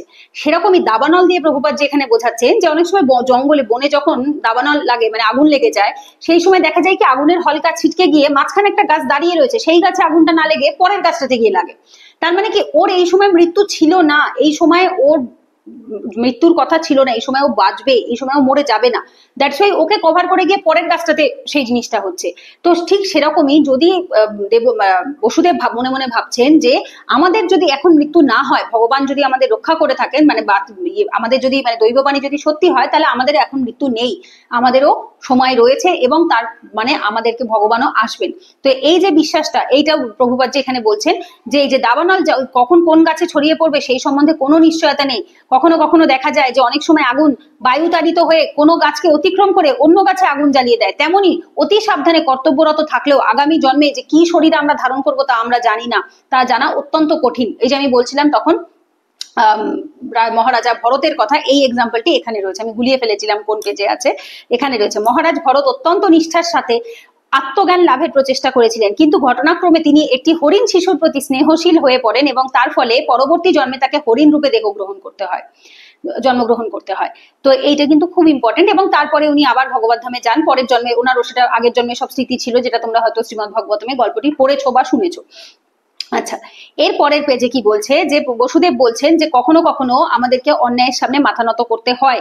এই যে বিবেচনা করে বুদ্ধিমান যারা রয়েছে তারা কি করে, এই পাপিষ্টদের, যদিও কংস ছিল অত্যন্ত পাপিষ্ট কিন্তু বসুদেব ছিলেন অত্যন্ত ধর্মপরায়ণ এবং বিচক্ষণ ব্যক্তি, তারপরেও এই যে কখনো কখনো বসুদেবের মতো ধর্মপরায়ণ মানুষকে কংসের মতো কদর্য প্রকৃতির মানুষের সঙ্গে চাটুরতা করতে হয়। এটি হচ্ছে কূটনীতির পন্থা, এটিকেই কূটনীতি বা ডিপ্লোম্যাসি বলা হয় ইংলিশে, যেটাকে আমরা ডিপ্লোম্যাসি বলে থাকি। আর যারা করে তাদেরকে কি বলে? কূটনৈতিকবিদ। তার মানে কি এটা কি অন্যায়, খারাপ? না, আমাকে ওই সিচুয়েশনে যেভাবে আমাকে কাজ করতে হবে, যে কাজটা মানে যেভাবে বুদ্ধি করে চলতে হবে আমি চলবো। আমার আলটিমেট গোলটা তো বড়, আমার আলটিমেট লক্ষ্যটা তো বড়, তো সুতরাং আমাকে যদি ওই মুহূর্তে মাথা নত করতে হয় আমি করতে রাজি আছি, ওই মুহূর্তে যদি আমাকে অন্য কোনো ডিসিশন নিতে হয় আমি রাজি আছি। এবং সেই জন্য প্রিয় কংস, তুমি বিবেচনা করে দেখো তোমার ভগ্নির থেকে কোনো বিপদ আশঙ্কা করার কারণ নেই। তুমি আকাশবাণী শুনেছো যে তোমার ভগ্নির অষ্টম গর্ভের সন্তান তোমার বিপদ আনতে পারে, বাট এ তো অষ্টম গর্ভের সন্তান, ভগ্নি নিজে তো আনছে না। এবং তিনি বলছে যে আমি প্রতিজ্ঞা করছি তার যদি কোনো পুত্র সন্তান হয় তাহলে আমি তাকে তোমার হাতে অর্পণ করব। এইবার এই যে কথাটা উনি দিচ্ছেন, কারণ তিনি এই বিশ্বাস থেকে দিচ্ছেন। দেখো ভালো করে একটা জিনিস বুঝতে হবে যে প্রথম আমাদের প্রচেষ্টা রয়েছে, তার সাথে ভগবানের ওপর বিশ্বাস রয়েছে, এবং আমাদের এটাও বিশ্বাস রাখতে হবে যে যদি আমি বড় কোনো প্রতিজ্ঞা দিয়েও ফেলি, বড় কোনো প্রতিজ্ঞা আমি করেও ফেলি, যদি ভগবান চান ভগবান সেই প্রতিজ্ঞা আটকে দেবেন, ভগবান কোনো না কোনো ভাবে আমাকে রক্ষা করবেন। তো যেটা আমরা এখানে দেখতে পাচ্ছি, তার মানে কি এইখানে এই যে বসুদেব কথা দিচ্ছেন কংসকে যে আমি প্রতিজ্ঞা করছি তোমাকে আমার পুত্র সন্তানদেরকে এনে দিয়ে দেব, কথাটা বলার মানেটা কি? মানে হচ্ছে তার তো ঈশ্বরের ওপর ভরসা রয়েছে বা বিশ্বাস রয়েছে যে তিনি কোনো না কোনো ভাবে নিশ্চয়ই কিছু না কিছু করবেন, যেটার ফলে কংসের বিনাশ অবশ্যই হবে। তো সেটা কিছু না কিছু ভাবে হবে, ঠিক আছে? তো এইখানে দেখো এই যে এইবার বিষয়টা হচ্ছে কি, কংস খুব ভালোভাবে জানতেন, কংস জানতেন যে বসুদেব অত্যন্ত ধর্মপরায়ণ ব্যক্তি, তিনি তার প্রাণ চলে যাবে তবু তার প্রতিজ্ঞা ভাঙবে না। এটা কলিযুগ নয়, মানে এই যে সময়ের কথা আমরা পড়ছি সেটা দাপর।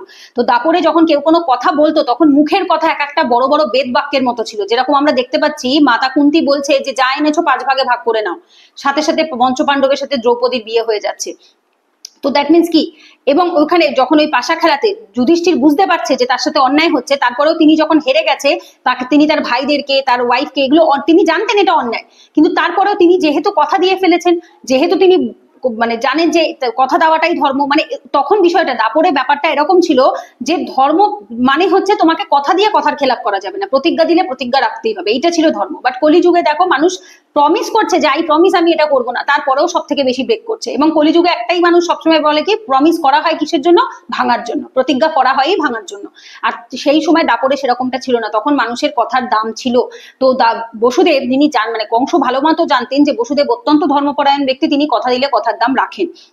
এবং তিনি এই কি করছেন, তিনি তার উপরেই ভরসা করে, যেহেতু বসুদেব কথা দিয়েছে যে তার সন্তান হলে তার কাছে এনে দেবে, সেই কথাতে তিনি স্বস্তি বোধ করে এবং বিবেচনার সাথে এই দেখো কংসের এই বিবেচনায় প্রশংসা করলেন। কারণ কংস বললো যে ঠিক আছে তুমি যখন কথা দিচ্ছ তাহলে আমি আর তোমাকে বা আমার ভগ্নীকে হত্যা করব না। তো আমি সেইটাতে তিনি সন্তুষ্ট হলেন বা প্রশংসা করলেন যে হ্যাঁ তুমি অ্যাটলিস্ট এটা মেনেছো। এবং তারপর তারা দুজন প্রাসাদে ফেরত চলে যায়, মানে হচ্ছে বসুদেবের বাড়িতে ফেরত চলে যাচ্ছেন। এবং সেইখানে গিয়ে তার কিছুদিন পরে এইখানে বইয়ে লেখা রয়েছে দেবকীর একে একে 8টি পুত্র সন্তান হলো এবং 1টি কন্যা সন্তান হলো। তো এই যে বিষয়টা রয়েছে, এটি 8টি নয়, যতদূর আমার মনে হয় এটা হয়তো টাইপিং মিস্টেক হতে পারে বা কিছু, আমি যতদূর জানি টোটাল বোধহয় টোটাল 8টি, প্রথম 6টি সন্তান হয়, আর 7 নম্বরে ছিল হচ্ছে মাঝখানে একটি বোধহয় গর্ভপাত হয়ে যায়, যার ফলে মানে মা দেবকীর গর্ভের থেকে রোহিণীর গর্ভে চলে যাচ্ছে কে, বলরাম দাদা। আর হচ্ছে যে মেয়ে সন্তান বা হচ্ছে কন্যা সন্তানটি হয় সেটি হচ্ছে যোগমায়া বা সুভদ্রা দিদি, যাকে আমরা বলে থাকি। তো সেই হিসেবে টোটাল 8 জন, ভগবান স্বয়ং নিজে আসছে 8 নম্বরে, বাট ওই বিষয়টাকে ভাবে আলাদা আলাদা করে দেখো না, টোটাল 8টি সন্তানের কথাই বলা হয়েছে এখানে। আচ্ছা, প্রথম যে পুত্র সন্তানটি হয় এবং সেই প্রথম পুত্র সন্তানটি হওয়ার পরে বসুদেব কি করে, কার কাছে নিয়ে আসছে? কংসের কাছে নিয়ে আসছে। কেন? কারণ তিনি প্রতিজ্ঞাবদ্ধ, তিনি বলেছেন যে আমার প্রথম সন্তান হলে আমি তোমার কাছে নিয়ে আসবো, ঠিক আছে? কিন্তু দেখো এই যে এই সময় তিনি যখন নিয়ে আসে এবং সেই সময় সামহাউ, যেহেতু কথাতে বলে না সৎসঙ্গে স্বর্গবাস অসৎসঙ্গে সর্বনাশ, তো বসুদেবের মতো এত সৎ ব্যক্তির সঙ্গ করে বা সৎ ব্যক্তির উপদেশ মেনে কংসের একটু হলেও মতি ভালো হয়েছিল, বুদ্ধি একটু সদ্বুদ্ধি হয়েছিল। যখন তিনি বাচ্চাটিকে নিয়ে আসেন কংসের কাছে, তখন তিনি কংস বলে যে আমার তো এই বাচ্চাটির সাথে কোনো শত্রুতা নেই, আমি কেন শুধু শুধু এই ছোট বাচ্চাটির সাথে আমি কেন হিংসাত্মক কাজ করতে যাব? আমার তো তোমার অষ্টম গর্ভের সন্তান হচ্ছে আমার শত্রু, তো আমি অষ্টম গর্ভের সন্তানকেই আমি হত্যা করব, আমি একে আমি কিছু করব না। তো তাই বলে তিনি বসুদেবের কাছে সন্তানটিকে আবার ফেরত দিয়ে দেন এবং বসুদেব অত্যন্ত সন্তুষ্ট হন, খুশি হন এবং হয়ে তিনি কি করছেন, আবার ওনার প্রাসাদে সন্তানটিকে নিয়ে ফেরত চলে যাচ্ছে। এইবারে যে শিশুটিকে পেয়ে কংসের অত্যন্ত প্রসন্ন হলো, কিন্তু তিনি এটাও ভাবলেন যে এই তার হৃদয়ে করুণতা আসলো কেন? একটি সুন্দর শিক্ষা পাচ্ছি, বসুদেবের মতো মহাত্মার পক্ষে তার কর্তব্য সম্পাদন করা একটুও কঠিন নয়। বসুদেবের মতো বিদ্বান ব্যক্তিরা কাউকে কোনো অপবাদ না দিয়ে তাদের কার্য করে যান। দেখো বসুদেব চাইলে এখানে নাও নিয়ে যেতে পারতেন, তিনি তার প্রতিজ্ঞা ভঙ্গ করতেই পারতেন, কিন্তু তিনি সেটা করেননি। তিনি অত্যন্ত মহাত্মা ব্যক্তি, মানে মহান আত্মা, তো যার জন্য তিনি কি করছেন, তার কর্তব্য কর্ম করেছেন। এবং তার যতই কষ্ট হোক, একজন বাবা হয়ে তার সন্তানকে নিয়ে যাচ্ছে এবং সেটা অত্যন্ত পীড়াদায়ক, অত্যন্ত কষ্টদায়ক, কিন্তু তারপরেও তিনি সেটা করছেন। এবং কেন? কারণ তিনি জানেন যে তিনি যা করছেন সমস্তটা ভগবানের সন্তুষ্টি বিধানের জন্য। কারণ তিনি জানেন যে অষ্টম গর্ভে ভগবান স্বয়ং আসবেন, তার ভেতরে এই অনুভবটা অবশ্যই এসছেন, কারণ তিনি অত্যন্ত মহান আত্মা ছিলেন। কিন্তু ভগবানের পরম ভক্ত, এই যে ভক্ত পরমেশ্বর ভগবানের সন্তুষ্টি বিধানের জন্য সবকিছু উৎসর্গ করতে পারেন। তো তার মানে কি, তিনি জানেন যে ভগবান আসবেন যখন তখন, সুতরাং আমি এই বিষয়ে নিশ্চিন্তে থাকতে পারি এবং তিনি আমাকে রক্ষা করবেন বা আমাদের সন্তানকে রক্ষা করবেন বা তিনি স্বয়ং আসবেন, এই মানসিকতা নিয়ে তিনি ভগবানের চরণে সমস্ত কিছু কি বলবো সমর্পণ করে দিয়ে তিনি নিয়ে চলে গেলেন সন্তানটিকে তার কাছে। কিন্তু দেখো এখানে তিনি কি বলছেন, তিনি বাচ্চাটিকে দেখে অত্যন্ত কি বলবো, যেটাকে আমরা বলি দ্রবীভূত মানে গলে যাওয়া, মানে নরম হওয়া, হৃদয় নরম হওয়া। প্রিয় বসুদেব, তোমার এই পুত্রকে নিয়ে আমার কোনো লাভ নেই, কেননা দৈববাণীতে আমি শুনেছি যে তোমার অষ্টম পুত্র আমাকে সংহার করবে। সুতরাং অনর্থক কেন আমি তোমার এই পুত্রটির প্রতি নিষ্ঠুর আচরণ করব, তুমি একে নিয়ে ফেরত চলে যাও। তো একে নিয়ে চলে যেতে বলছেন, ঠিক আছে। বসুদেব প্রথম সন্তানটিকে নিয়ে বাড়ি ফেরত চলে আসছেন, কিন্তু এবং তিনি কংসের এই আচরণে অত্যন্ত খুশিও হন যে কংস অ্যাটলিস্ট একটু হলেও তার মধ্যে সুবুদ্ধি এসছে। এইবার এইখানে দেখো, কিন্তু কংসের মতো লোকেরা একদমই অসংযত চিত্ত, তারা এই কিছু করছে আবার পর মুহূর্তে চেঞ্জ হয়ে যাবে। তো এটাও তিনি জানতেন, বসুদেবও এটা জানতেন যে এর ওপর পুরোপুরি ভরসা করে কোনো লাভ নেই। কারণ এ আজকে এটা বলছে, বাট এই পর মুহূর্তে যদি একে একটু হলেও কেউ কানের মধ্যে বিষ ঢালে বা কেউ একটু হলেও কনভিন্স করাবার চেষ্টা করে কোনো নেগেটিভ কিছু দিয়ে, সাথে সাথে এ আবার বদলে যাবে। সেম জিনিসটা তাই হলো। এই যে এখানে দেখো একটা জিনিস লাইন রয়েছে, এই যে তার ইন্দ্রিয় সংযত থাকতে পারে না, সে তার কথার দাম রাখতে পারে না। চাণক্য পণ্ডিত বলছেন, এখানে প্রভুপাজির এক্সপ্লেনেশনও রয়েছে, বিকজ চাণক্য পণ্ডিত বলেছেন এটি, স্ত্রী বা কূটনীতিবিদকে কখনো বিশ্বাস করতে নেই। যারা সর্বদা ইন্দ্রিয় সুখে আসক্ত তারা কখনোই সত্যনিষ্ঠ হতে পারে না, তাই কখনো তাদের বিশ্বাস করতে নেই। এইবার এইখানে যে স্ত্রী বা কূটনীতিবিদকে কখনো বিশ্বাস করতে নেই কথাটিকে কেউ যদি এখন মানে যারা ফিমেল ভিউয়ার্স রয়েছে তারা যদি বিষয়টাকে মানে হার্টে নিয়ে ফেলে, ব্যাপারটা বুঝতে হবে প্রথমত এই কথাটি প্রভুপাজির বলা নয়, কথাটি চাণক্য পণ্ডিতের বলা। আর দ্বিতীয়ত কথাটি বুঝতে হবে যে স্ত্রী কথাটিকে এখানে কামের সাথে কখনো কখনো তুলনা করে বলা হয়, কারণ কাম ভোগ যেটা রয়েছে সেটি স্ত্রী ছাড়া কখনো সম্ভব নয়। এবং প্রথমত, দ্বিতীয়ত সেই সময়কার যারা স্ত্রী ছিল তারা কখনোই আশেপাশে বাইরের কর্মে তারা লিপ্ত থাকতো না। যেমন ছেলেরা যেরকম সকালবেলা ঘুম থেকে উঠে যে কাজগুলো তখনকার দিনে একটি পুরুষ করতো, সেই সমস্ত কাজ মেয়েরা করতো না। মেয়েরা সংসারের কাজের মধ্যে থাকতো এবং তাদের কাছে আলটিমেট সুখ বা আলটিমেট যেটা ছিল সেটা কামভোগ। এইবার যার ফলে কি হতো, তখন যদি কেউ কোনো স্ত্রীর সাথে কোনো বুদ্ধি আলোচনা মানে কোনো আলোচনা করতো বা বুদ্ধি নেওয়ার চেষ্টা করতো এবং যদি তাদের কথা মতো চলতো বা তার উপর সম্পূর্ণরূপে বিশ্বাস রাখতো, ভরসা রাখতো, দেখা যেত যে বেশিরভাগ ক্ষেত্রে সেটা ভেঙে দিয়েছে। এবং চাণক্য পণ্ডিত অত্যন্ত একজন বিদ্বান ব্যক্তি ছিলেন, যিনি চন্দ্রগুপ্ত মৌর্যের মতো একজন রাজাকে তৈরি করেছিলেন, যাকে আমরা কিং মেকার বলে থাকি চাণক্য পণ্ডিতকে। তো তিনি যে কথাটি বলেছিলেন, কথাটার মানে কি, মানে এরা হঠাৎ করে মাইন্ড চেঞ্জ করে ফেলে, and that is somehow true. সবসময় না হলেও, সবার ক্ষেত্রে না হলেও, বাট কখনো কখনো ট্রু হয় যে কূটনীতিবিদরা এই মোমেন্টে ডিসিশন চেঞ্জ করে, এমনকি স্ত্রীদের মধ্যেও এই টেন্ডেন্সিটা একটু বেশি পরিমাণে দেখা যায়। হ্যাঁ, সবাই আমি এই কথা একবারও বলছি না, বাট দেখা যায়। হ্যাঁ, যারা ফেমিনিস্ট থাকে বা তাদের হয়তো এই কথাটি খারাপ লাগে বা গায়ে লাগে, সেই জন্য আমি একটু এক্সপ্লেন করে দিলাম। কথাটি প্রভুপাদজির নয়, চাণক্য পণ্ডিতের বলা কথা, উনি জাস্ট এখানে বইটিতে উদ্ধৃত করেছেন। এবং যারা সর্বদা ইন্দ্রিয় সুখে আসক্ত তারা কখনোই সত্যনিষ্ঠ হতে পারে না, কখনোই তাদের কথায় বিশ্বাস করতে নেই, and that is also true. কারণ কাম ইন্দ্রিয় সুখের আলটিমেট। তো এটাতে যারা সবসময় নিজেকে লিপ্ত রাখার চেষ্টা করবে তারা কখনোই নিজের ইন্দ্রিয়কে কন্ট্রোল করতে পারবে না, এবং তাদের কথার উপর ভরসা করে যদি কেউ কিছু করে সেই ভরসার জায়গাটাও তারা রাখতে পারে না। এবং এই কথাটি সবসময় সত্য, এটি সেটা স্ত্রীর ক্ষেত্রে হোক, পুরুষের ক্ষেত্রে হোক, বা যে কোনো মানুষের ক্ষেত্রে হোক। যার জন্য আমরা পশুদের আচরণের ওপর কখনো আমরা পুরোপুরি ভরসা করতে পারি না। ওরা আজকে এটা করছে, কালকে ওরকম অন্য বিহেভিয়ার করবে, বিকজ ওদের যে মুডটা হয় সেই মুডটা কামের ওপর বেস করে ওদের মুডটা চেঞ্জেস হতে থাকে। তো দ্যাট মিনস ওরা ওদের ইন্দ্রিয়কে বা মনকে বা কামকে কন্ট্রোল করতে পারে না। তো সেই রকম আসরিক বা পশু প্রবৃত্তি যেন মানুষের মধ্যে না আসে, সেই জন্যই আমাদের ভগবত সেবাতে আসা উচিত, সেই জন্যই ভগবানের সেবা, নাম জপ করা, ভগবানের বাণী পড়া, এই কারণেই আসা উচিত যাতে আমাদের যে খারাপ জিনিসগুলো রয়েছে সেগুলোকে আমরা কন্ট্রোল করতে পারি। এগুলো তো রয়েছে বাই নেচার, এগুলো চাইলেও আমরা কিছু করতে পারবো না, মানে আমরা এগুলোকে বাদ দিতে পারবো না। কিন্তু আমরা কি করে কন্ট্রোল করতে পারি? আমরা নাম জপের মাধ্যমে কন্ট্রোল করতে পারি, ধ্যানের মাধ্যমে করতে পারি, ভগবানের সেবার মাধ্যমে করতে পারি, ভগবানের বাণী প্রচারের মাধ্যমে করতে পারি, ভগবানের নাম করতে পারি। তো এভাবে আমরা সেগুলোকে কন্ট্রোল করতে পারি। পরের প্যারাতে খুব ইম্পর্টেন্ট যেটা, এইবার আসি নারদ মুনির গল্পে। এই নারদ মুনি তো সারাদিন নারায়ণ নারায়ণ করছে এবং তার সাথে he was like so much excited. উনি অত্যন্ত উৎফুল্ল ছিলেন, অত্যন্ত এক্সাইটেড ছিলেন যে উনি ভগবানের, যখন ভগবান ধরাধামে স্বয়ং নিজে আসবেন সেই সময় সেই লীলাটি তিনি আস্বাদন করবেন, সেই রস তিনি আস্বাদন করবেন, যার জন্য তিনি আর মানে ধৈর্য রাখতে পারছেন না। তাকে যে করেই হোক যত তাড়াতাড়ি সম্ভব ভগবানকে নিয়ে আসতে হবে। এইবার তিনি ভাবলেন যে যদি দেবকীর আগের 6-7টি সন্তান বেঁচে যায় তাহলে তো দেবকীর অষ্টম সন্তান আসতে অনেক দেরি আছে, কারণ একটি সন্তান যদি বাঁচে তাহলে জেনারেলি কি হয়, বাচ্চা হওয়ার টেন্ডেন্সিটা বা বাচ্চা পরে হয় 1 বছর 2 বছর 4 বছর বাদে হয়, কারণ একটি বাচ্চাকে যত্ন করতে হয়, জন্ম দিতে হয়, ভালো করে তার টেক কেয়ার করতে হয়। কিন্তু যদি সেই বাচ্চাটি না থাকে, বাচ্চাটি যদি মারা যায়, তাহলে টেন্ডেন্সি তাহলে দেখা যায় যে আরেকটি সন্তান, পরের সন্তানটি খুব তাড়াতাড়ি চলে আসলো, কারণ বাচ্চাটি নেই।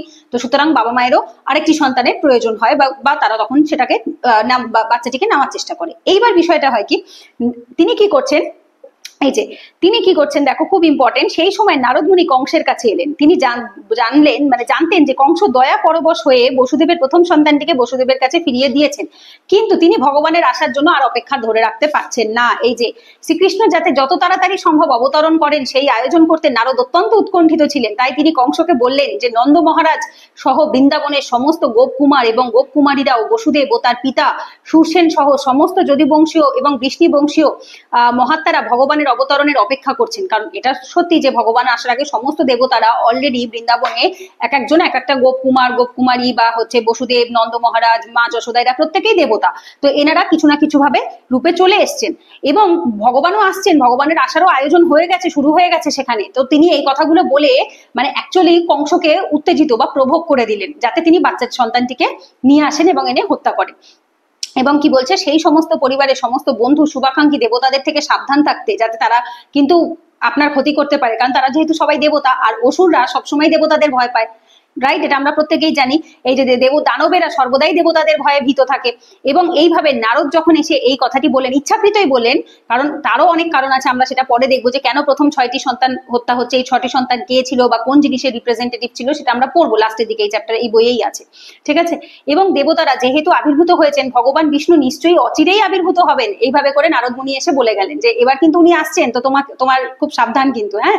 তো তাই তৎক্ষণাৎ তিনি কি হলেন, ভয়ে, ঠিক আছে, তিনি কি করলেন, ভয়ে তার ভগ্নীকে এবং ভগ্নিপতিকে তাদেরকে এনে কারাগারে বন্ধ করলেন এবং তাদের যে প্রথম সন্তানটি ছিল সেই সন্তানটিকে হত্যা করলেন। কারণ এটি না করা অবধি তার কি হয়েছিল, ভগবান তাড়াতাড়ি আসতে পারতেন না, পরপর ঘটনাগুলো ঘটলো এবং তারপরেই ভগবানের আবির্ভাব।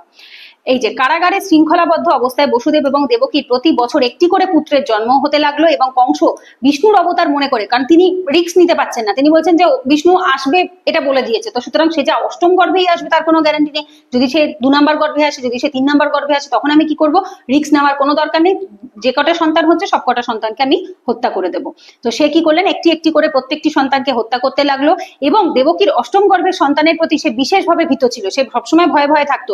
কিন্তু তিনি এটাও মনে করতেন যে কোনো গর্ভেই তো কৃষ্ণ আসতে পারে, তিনি এটাই মাথায় তার ঢুকে গেল যে কোনো গর্ভেই তো কৃষ্ণ আসতে পারে। কারণ খুব ইম্পর্টেন্ট, এটা বুঝতে হবে, তিনি বরাবরই বিষ্ণু বিদ্বেষী, বিষ্ণু তার শত্রুই ছিল। কেন? কারণ তার আগের যে জন্ম হয়েছিল সে জন্ম ছিল কালনেমি। কালনেমির গল্প আশা করি আমরা প্রত্যেকে শুনেছি, আমি ছোটবেলায় মায়ের মুখে অনেক শুনেছি। তো কালনেমি ছিল হচ্ছে সেই আগের জন্মে, মানে কংস আগের জন্মে কালনেমি ছিল, সেই কালনেমিকে বিষ্ণু এর আগেও হত্যা করেছে, ভগবান বিষ্ণুর হাতে তিনি অলরেডি এর আগেও হত্যা বা বধ হয়েছে। এই যে এইখানে দেখবে লাস্টের দিকে এটা দেওয়া আছে খুব সম্ভবত, এই যে নারদ কংসকে তার পূর্বজন্মের বৃত্তান্ত শুনিয়েছিল, তার কাছে কংস জানতে পেরেছিল যে পূর্বজন্মে সে ছিল কালনেমি নামক এক রাক্ষস এবং বিষ্ণু তাকে সংহার করেছিল। এই জন্মে ভোজ বংশে জন্মগ্রহণ করে সে যদু বংশের পরম শত্রু হবে বলে ঠিক করেছিল, সে সেটা ঠিক করে রেখেছিল। কেননা কৃষ্ণ যদু বংশে আবির্ভূত হচ্ছেন, কংস অত্যন্ত সন্ত্রস্ত ছিল, কেননা পূর্বজন্মের মতো এবারও কৃষ্ণ তাকে সংহার করবে, and that is also true, সেটাই হলো, ঠিক আছে? তো এই জন্ম জন্মান্তরের শত্রু, আমরা বলি না জন্ম জন্মান্তরের মিত্র, তো এ হচ্ছে জন্ম জন্মান্তরের শত্রু, আগের জন্মেও কালনেমি হিসেবে ভগবান বিষ্ণু তাকে একবার বধ করেছে। এইবার এই যে কংস, এ বরাবরই তো আসরিক এবং সে কাউকে ছাড়ে না। এই যে সে প্রথমে তার পিতা উগ্রসেনকে বন্দী করলো, কেননা তিনি ছিলেন যদু, ভোজ এবং অন্ধক বংশের মুখ্য অধিপতি। তারপর সে বসুদেবের পিতা সুরসেনের থেকে রাজ্য অধিকার করে নিল। তারপর সে নিজেকে সমস্ত রাজ্যের রাজা বলে ঘোষণা করলো। কেন? কারণ হচ্ছে এইটা না করা অবধি সে মানে নিজেকে অ্যাকচুয়ালি স্যাটিসফাইড ফিল করতে পারছিল না। সে মনে করছিল যে না মানে নিশ্চিন্ত হব। ওর মানে কংস এরকম ফিল করছিল বা মনে করছিল যে সে যদি এগুলো করে নেয় তাহলে সমস্ত কিছু তার আন্ডারে থাকবে, কন্ট্রোলে থাকবে এবং ভগবান তাকে কিছু করতে পারবে না। কিন্তু তিনি জানতেন না বা বুঝতে পারেননি, কারণ আসুরিক যারা তারা বোঝে না ভগবানের মাহাত্ম্য কতটা, ভগবান কি কি করতে পারেন না পারেন। তো সেইটাই এখানে বলছে যে তিনি ভাবছিলেন তিনি এগুলো করে, এবং এগুলো কারা করে, এগুলো আসুরিক প্রবৃত্তির লোকেরা করে, যেটা আমরা কলিযুগেও বহু দেখতে পেয়েছি বা আমাদের ভারতের ইতিহাসেও আমরা দেখতে পেয়েছি। ভাই বোন, পিতা মাতা, পরিবার এদেরকে হত্যা করছে, করে তারপর সিংহাসনে বসছে এবং সেই জিনিসগুলো মানে রাজত্বর কন্টিনিউ রাখার জন্য আসুরিক প্রবৃত্তিরা এই জিনিসগুলো করে থাকে, যেটা আমরা পরে ভারতের ইতিহাস পড়ার সময় আমরা প্রত্যেকে আশা করি পড়েছি বা মনে আছে আমাদের। এই যে প্রভুপাদজি বোঝাচ্ছেন কংসের এই আচরণ বুঝতে পারা খুবই কঠিন, খুব কঠিন নয়। পৃথিবীর ইতিহাসে বহু রাজ পরিবারে অনেক দৃষ্টান্ত আছে যেখানে নিজের স্বার্থ সিদ্ধির জন্য পিতামাতা, ভাই, বন্ধু সমস্ত পরিবারকে হত্যা করা হয়েছে। এতে আশ্চর্য হওয়ার কিছু নেই, কেননা তাদের অভীষ্ট সিদ্ধির জন্য অসুরেরা যাকে ইচ্ছা হত্যা করতে পারে, নিজের ভগ্নীকে, ভগ্নীর সন্তানকে, বাবা মাকে বা অন্য লোককে, প্রত্যেককে। তো এদের প্রবৃত্তি বা নেচারটাই এরকম হয়ে থাকে। ঠিক আছে, তো এখানে আমাদের চ্যাপ্টার 1 কমপ্লিট হচ্ছে, যেখানে এই যে লাস্টে রয়েছে ইতি লীলা পুরুষোত্তম শ্রীকৃষ্ণ গ্রন্থের শ্রীকৃষ্ণের অবতরণ নামক প্রথম অধ্যায়ের ভক্তি বেদান্ত তাৎপর্য সমাপ্ত হলো। এখানে চ্যাপ্টার 1 কমপ্লিট হচ্ছে। নেক্সট ভিডিওতে দুদিন বাদে মোটামুটি ধরে রাখো, আমরা দুদিনের মাথায় মাথায় বা 3 দিনের মাথায় করে একটি করে ভিডিও দিচ্ছি। তো দ্বিতীয় অধ্যায় আসতে মোটামুটি 2 দিন সময় লাগবে। যদি দেখি যে দ্বিতীয় অধ্যায়টা একটু, কারণ একটু বড় আছে, লেন্দি আছে, যদি দেখি বেশি বড় হয়ে যাচ্ছে পার্ট 1 পার্ট 2 ভাগ করে দেবো, আর যদি দেখি যে একটা ভিডিওতে হয়ে যাচ্ছে তাহলে একটা ভিডিওতেই দিয়ে দেবো।